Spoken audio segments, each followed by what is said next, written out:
So I'm starting with this project, which is a wooden box, and it measures 5.5 inches on the longest side, 3.5 depth from front to back, and from top to bottom is about 3 inches deep. And I'm taking my modelling paste, or some fine modelling paste, and the Tim Holtz Flourish stencil, and I'm going to apply the modelling paste through the stencil onto the sides of the box.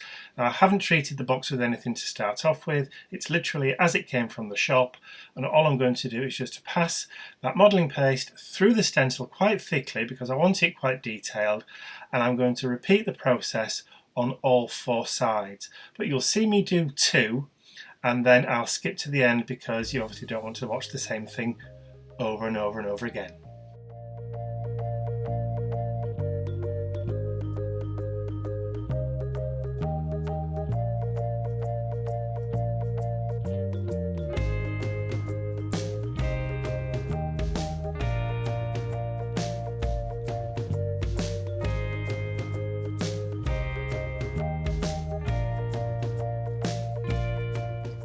All 4 sides are now done and they're all dry, and this is a ½ kilo bag of buttons I picked up from my local large craft store.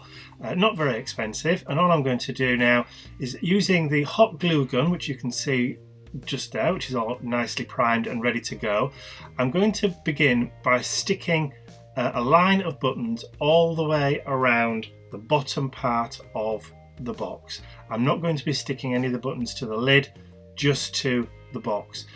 So what you'll see me do, I will do one side, and you'll see me do 2 rows. I'll do the short side, which you can see me doing now, and then the side along the bottom. And then, because it's the same process over and over again on all 4 sides, I will skip to the end when I've just about completed the final side. As you can see, I'm laying the buttons out first to make sure that they are going to fit before I stick them down. So I'm making sure I've got all the right sizes, and then I go and stick them down.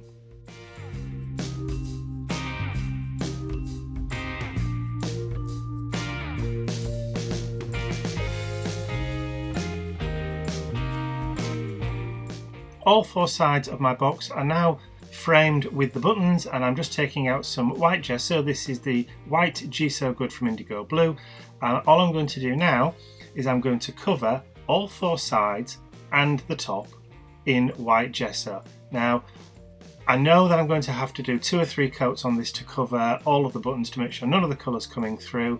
So again, this is I won't say laborious process, but it is one that does take a little time, and in total it took me around about 40 minutes from start to finish, just to make sure that everything was covered with the gesso and I had enough coats to cover properly. So once again, I'm not going to make you sit through watching me paint the same thing over and over again. So I will do one side, start on one of the shorter sides, and then I will jump to the end.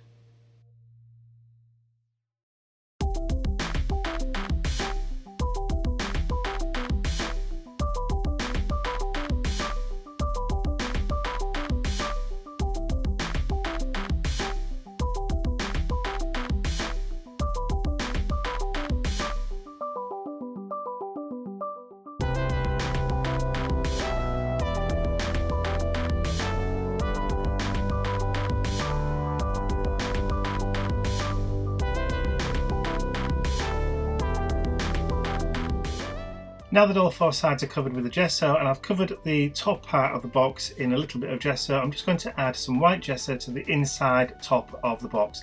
Now, I'm not going to paint this completely, so it is one of those, I haven't decided whether I'm going to line this out yet. It all depends on how I feel and what my mood is like. So all I'm going to do for now is just going to paint it with the white gesso.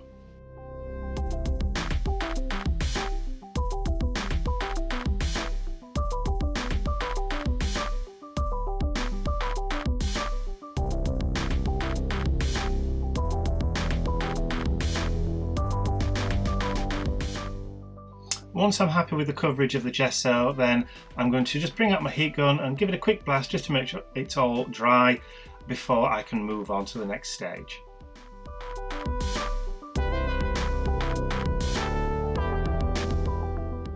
So here I have two embellishments. I have a large resin rose, which you can see is the blue, and all I'm doing with this is covering that with a couple of coats of the white gesso as well, and I'm using the brush end on, so I'm stippling the gesso into all the nooks and crannies on this resin piece.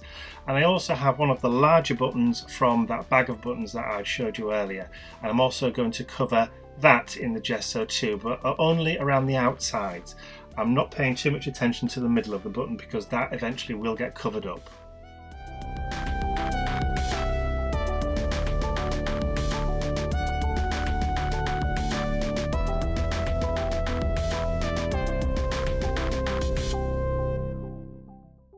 And the best way to make sure that you get a nice even coverage is give it more than one coat. So what I tend to do is, rather than leave it to air dry, I heat tool and then make sure it's dry and then give it another coat. Only takes a few seconds to dry, so it isn't something that takes a long time to do.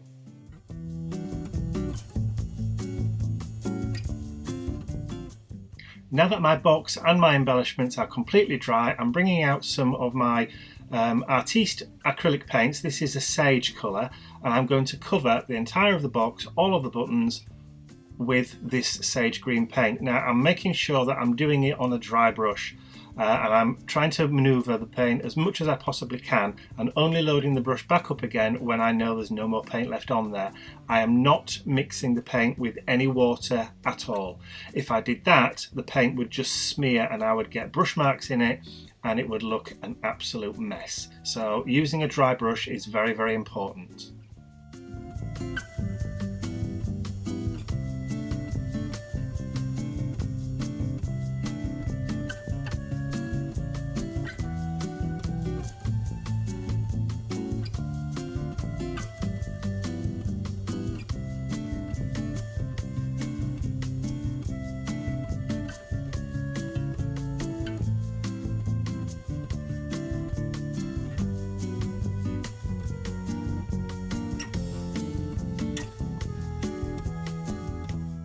You've seen me do one side now. It's going to be exactly the same process on all the other three and also on the lid.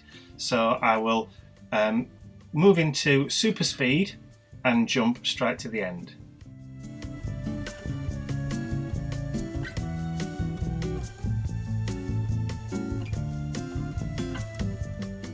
So you're joining me here just as I'm getting to the last bit of my fourth side, and I'm just adding the last bits of paint, that sage acrylic paint, onto the sides of my box. Now, as you can see, I still haven't painted the lid yet. I'm just about to do that now, so you haven't missed anything.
So I'm just checking around the box to make sure I've not missed anything, and while I've still got some of that acrylic paint, the sage paint just there, I'm just going to add that to my embellishment. So I'm just going to give that heart a couple of coats of the remaining sage paint, and I'm also going to do the same thing with the button.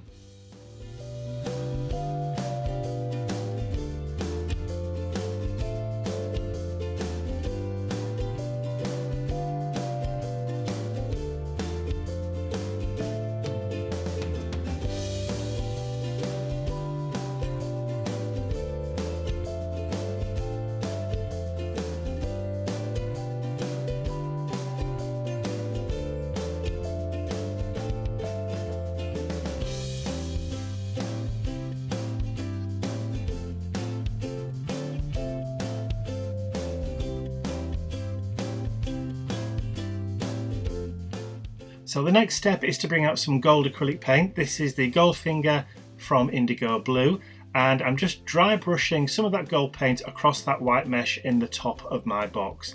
Now I am going to put a piece of black card behind this, but I wanted the gold to stand out, so I'm doing it now before I put the card in, so that if any paint drips through, then it's not going to matter too much.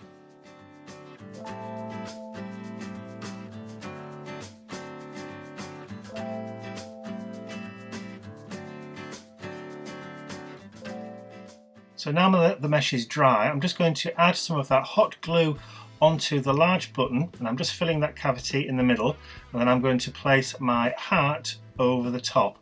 Now this button underneath is so that it's raised up a little bit and sits in that cavity where the mesh is quite nicely on my box. Now I've got a few seconds just to adjust it before the hot glue will grab it. And this is where a little bit of insanity ensued, because I began to paint the inside of the mesh and then suddenly realised I was going to actually cover it with a piece of black card, so it really didn't matter. So I gave up. Using the remainder of the gold paint that was on my craft mat, I started to dry brush over all of the buttons and all of the relief pattern that I'd added with the texture paste. And I'm going to do this with the gold paint around all four sides and on the top, and then start adding in some weathering and aging on the edges and on the corners. Now if I did get some gesso on the ironwork, on the hinge and on the clasp, I wasn't all that bothered because I knew I was going to be adding the gold paint, so I just went over what little gesso there was on the hinges and things and covered it over, and you really can't tell.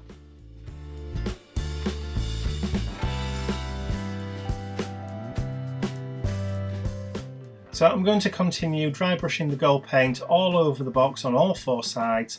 So what I'll do is I'll just put it onto a little bit more fast forward than it is already, and I'll let you watch the entire process.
So I'm happy with the amount of gold paint on the sides and on the top and all the details. So I've cut a piece of black card, which is the exact size of the inside of the lid.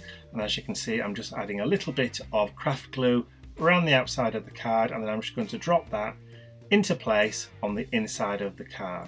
Just give it a little bit of a push, and there you can see that really makes the gold mesh on the top of the box really stand out. This actually is going to get used as a prototype for a class that I'm going to be doing in a few days' time. So I wanted to make sure it all worked and I knew exactly how many buttons that I would need for everybody taking part. So I really hope you've enjoyed watching me put this little prototype together.